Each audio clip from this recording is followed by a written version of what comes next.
মাঝে মাঝে না নিজের রান্নাবান্না দেখে নিজেই অবাক হয়ে যাই যে আমি এখন এত ভালো রান্নাবান্না করতে পারি।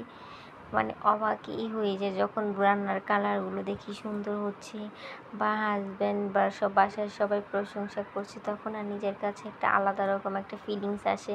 আর না তখন না বেশ একটা ভালো লাগে যে না, আমিও রান্না করতে পারি। হ্যালো এভরিওয়ান, আসসালামু আলাইকুম। কেমন আছেন সবাই? নিশ্চয়ই ভালো আছেন। এই তো আমিও আলহামদুলিল্লাহ অনেক বেশি ভালো আছি। এখন তো কুরবানি ঈদ যেহেতু গেল, ধরতে গেলে এখন আমাদের 1 মাস চলবে কুরবানি ঈদের সিজন আছে। এই সিজন অনুযায়ী রান্না বান্না হবে। এখানে আমি নলি রান্না করছি, গরুর পায়া যেটাকে বলে। দেখুন আমার পায়াটা কত সুন্দর কালার হয়েছে, আর এত মজা হয়েছে যে আমার আমার রান্না করা পায়া যে এত মজা হবে আমি না কখনো ভাবতে পারিনি। আর যেটা আমি খাওয়ার জন্য নিয়েছি বাটিতে বেড়ে। সকালবেলা অনেক রুটি বানিয়েছি, যেহেতু পায়ে আছে সবাই একটু বেশি বেশি খাবে সেজন্য। আর এখানে আমি সকল প্রকার মশলা না একটা বাটিতে সাজিয়ে নিয়েছি। ওইখানে আমি গরুর ফ্যাপসাটা রান্না করব, যেটা আমার পছন্দের। আমি ভেবেছিলাম যেটা আমি একাই খাবো, যেহেতু কেউ খায় না। মা বলেছিল যে কেউ খায় না, এটা শুধু তোমার একাই খেতে হবে। তারপর না এখানে আমি অনেক সুন্দর করে হাতে মাখিয়ে মনোযোগ সহকারে দীর্ঘ সময় ধরে কষিয়ে কষিয়ে রান্না করেছিলাম। ভেবেছি কি যে এটা আমি যেহেতু খাবো, তাহলে অনেক সুন্দর করে রান্না করি, তাহলে আমি এটা একদম ভাজা ভাজা করে খাবো। তারপর দেখা গেল কি আশ্চর্যের বিষয় কি জানেন, এটা না এত খেতে এত মজা হয়েছে যে তারপর না বাসায় সবাই খেয়েছে। শুধু আমার শাশুড়ি মা বাদে সবাই খেয়েছে। কারণ কি এটা ভালো লেগেছে। আমার কাছে না গরুর ফ্যাপসা ওটা ভালো লাগে অনেক খেতে, কিন্তু গরুর কলিজার থেকে না আমার কাছে এটা বেশি খেতে ভালো লাগে। সবাই গরুর কলিজা অনেক পছন্দ করে, কিন্তু আমার কেন জানি গরুর কলিজা তেমন একটা খেতে ভালো লাগে না। আমি জানি না কেন ভালো লাগে না। আর একটা দেখুন কি একটা কোইন্সিডেন্স, আমার হাজব্যান্ডও না বেশি একটা কলিজা খেতে পছন্দ করে না।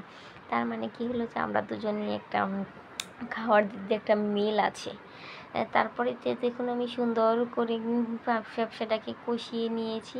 কষিয়ে এখানে আমি ঝোল দিয়ে দিয়েছি, আর ডালটাকে না একটু কম হিটে রেখেছি, কারণ এটা না সিদ্ধ হতে অনেক সময় নেয়। তারপর আমি দেখলাম যে একটু হচ্ছিলো, আমি আবার একটু জিরার গুঁড়া, গরম মশলার গুঁড়া এগুলো দিয়ে দিলাম। আর যে দেখুন একটু মাখা মাখা হয়ে গেছে।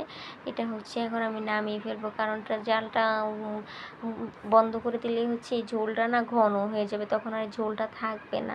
আর এটা আমার একটু পছন্দ, আমি এটাতে একটু মুড়ি বানিয়েই খেলাম। এই যে মুড়ি মাখা, এটা আমার খুবই পছন্দ লাগে। আর আমি তো প্রত্যেক বছরই করি কি একটু মুড়ি মাখা বানিয়ে খাই, যেটা আমার খুব ভালো লাগে। তারপর দুপুরবেলা রান্না হবে ভুনা খিচুড়ি, যেটা আমার শাশুড়ি মা রান্না করবে। মা রান্না করছিল আর আমি সাইডের থেকে একটু ভিডিও করছিলাম।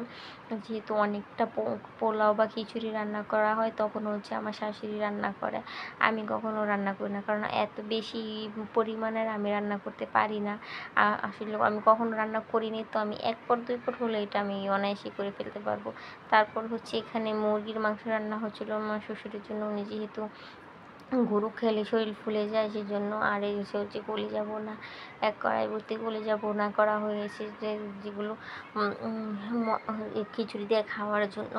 আর আমি দিক দিয়ে না আমি একটু তরকারি রান্না করে রাখছিলাম, যাতে রাতের বেলা আর কিছু রান্না করতে না হয়। কারণ এখন এত গরম পড়েছে যে রাতের বেলা যে কিছু রান্না করার মতো এনার্জি একদম থাকে না, আর রাতের বেলা রান্না করতে ইচ্ছেই করে না।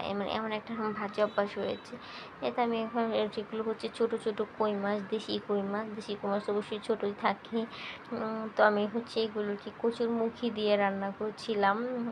আর এখানে ছোটো ছোটো আলু দিয়ে একটা ডিমের তরকারি রান্না করেছিলাম। যে দুটো রান্না করে রেখে দিলে আর ডাল তো আমাদের বাসায় সবসময় থাকেই, এটা তো কোনো কথাই নাই। তাহলে হয়ে যাবে। রাতে যেহেতু সবাই অল্প অল্প খায়, সেই জন্য আমি হালকাই রান্না, কমই রান্না করেছি। আর এর তো লোক দেওয়ার পর একটু ঝোল দিয়ে দিলাম। ঝোল দিয়ে এটা একটা ফুটে উঠলেই রান্নাটা হয়ে যাবে, যেহেতু আলুটাকে আগে কষিয়ে রেখেছিলাম আর ডিমটা তো সিদ্ধ করাই ছিল। আর এই তো ছিল আমার আজকের ভিডিওগুলো। আর আমার ব্লগ ভিডিওগুলো আপনাদের কাছে যদি ভালো লেগে থাকে, তাহলে অবশ্যই আমার পেজটাকে ফলো দিয়ে রাখবেন, এবং আপনারা আমাকে সবাই সাপোর্ট করবেন। আপনাদের সাপোর্ট এবং প্রচেষ্টায় কিন্তু আমিও পেয়ে যেতে পারি মনিটাইজেশন। আপনারা যদি একটু সাপোর্ট করবেন। ধন্যবাদ সবাইকে।